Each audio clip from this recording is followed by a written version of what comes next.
sama dia. Kenapa? Karena dia percaya suami saya selalu sehat. Saya sehat banget dulu. Body fatnya 9%. Ngelatih orang di gym. Bertahun-tahun hidup sehat. Mana ada yang tahu?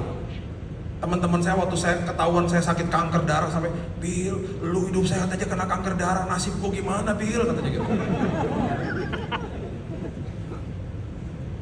Bapak Ibu, polis baru dibuka, masa tunggu 90 hari. Polis lama ditutup sama dia. Karena apa? Menghemat uang katanya.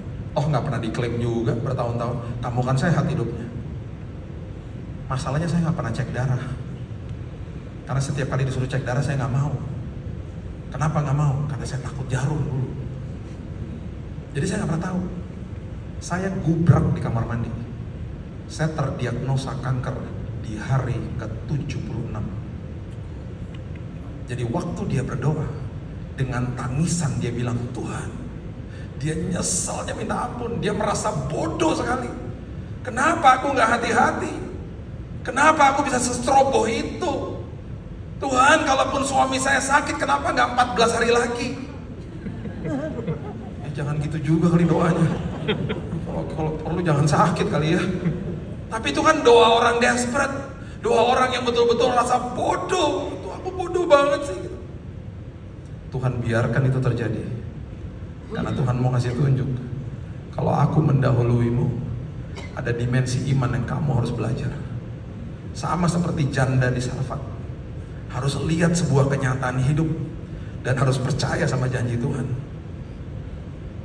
Singkat cerita, saya didiagnosa di Singapura. Karena itu udah akhir tahun, dokter di Indonesia lagi pada liburan. Karena kondisi saya udah begini.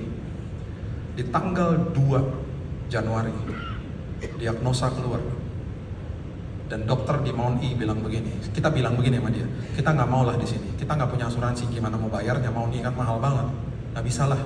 Tiba-tiba dia bilang begini, saya telepon ya dokter di SGH Singapore General Hospital, istri saya ini pekerjaannya adalah evakuasi medis bertahun-tahun, puluhan tahun. Jadi dia hafal rumah sakit di sana, dia tahu dokter-dokter di sana. Dia bilang gini, SGH kan nggak terima orang Indonesia. Singapore General Hospital itu seperti RSCM-nya. Semuanya lengkap, dokternya bagus-bagus, murah. Kan nggak terima orang Indonesia tahun 2019. Kan diperuntukkan untuk warga sana. Dokter Mount E bilang ini, tenang aja. Saya pakai jalur saya. Dia telepon ketua hematologi di sana. Tanggal 2 Januari. Yang saya pikir dokternya nggak mungkin ada, pasti liburan. Angkat telepon di depan saya.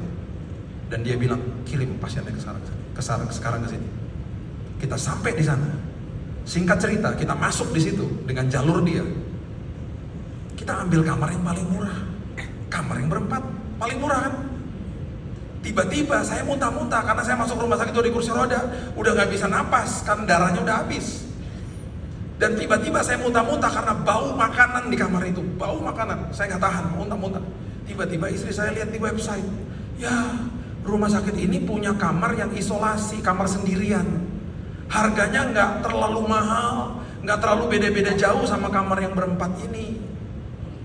Kenapa dia nggak segitu mahal? Karena dia bukan kamar VIP, dia kamar isolasi. Kenapa dia nggak begitu mahal? Karena nggak ada jendelanya kamarnya. Jadi istri saya bilang sama suster, minta dong kamar ini. Suster bilang gini, udah sold out bu. Itu kamar laku banget karena sendirian dan murah. Dia rasa bersalah lagi. Kenapa nggak dari kemarin-kemarin aku book ya kamar ini? Rasa bersalah terus. Sepertinya udah didahului sama orang lain tau. Ya udah kedahuluan sama orang lain. Sama seperti orang sakit di kolam Bethesda, udah didahului sama orang lain. Saya bilang ini udah, kita ngucap syukur aja. Dalam hitungan 12 jam malam-malam tiba-tiba suster datengin saya, bilang gini, Pak bangun. Kenapa? Pak, rumah sakit sama dokter udah siapin bapak kamar nomor 3 tuh di ujung. Oh gitu, kamar isolasi ya? Bukan. Apaan? Kamar apaan? Kamar sendiri, tapi namanya suite room. Apaan tuh suite room? Itu kalau di hotel presidential suite. Gila banget. Jadi VVIP suite room. Saya bilang suster nggak ngerti. Saya nggak pernah request kamar begituan. Kamar isolasi yang murah. Saya bilang gitu. Pak, tunggu dulu. Bukan saya nggak ngerti. Bapak nggak ngerti. Saya belum selesai ngomongnya. Tunggu dulu. Bapak dikasih kamar itu, yang suite room itu, tapi bayarnya bayar kamar isolasi. Oh maulah kalau kayak gitu. Terus saya tanya, emang bisa masuk kapan? Sekarang. Sekarang? Iya. Istri saya mana? Barusan dia ke bawah, katanya titip pesan lagi beli makanan. Saya telepon dia angkat-angkat sama dia. Saya karena di dalam pikiran saya, itu suster baru bilang, sekarang. Saya ngepak barang dong langsung. Kenapa saya pengen buru-buru? Supaya rumah sakit gak ganti pikiran. Saya masuk ke rumah sakit tuh gak bisa jalan. Tiba-tiba saya punya energi, ada adrenalin. Wah, rasu gila. Jadi saya ngapakin barang, saya udah beres semuanya, saya tarik tuh koper di lantai 8. Saya begini, udah jalannya begini-begini. Susternya panik, wheelchair, kursi roda. Saya bilang, minggir. Kamar nomor 3 mana? Udah jangan ribet, udah buruan deh gitu. Oh, itu ada yang bawain koper, tangan saya dipegangin sama suster, jalan ke kamar nomor 3. Saya buka tuh kamar, baunya wangi banget. Terus saya buka, bentar suster, saya mau tahu nih kok banyak ruangannya ya. Saya buka kamar sebelah kiri, toiletnya karpetnya setebal begini. Sampai dalam hati tidur di toilet juga gak apa-apa Tuhan. Duh, keren banget kamarnya.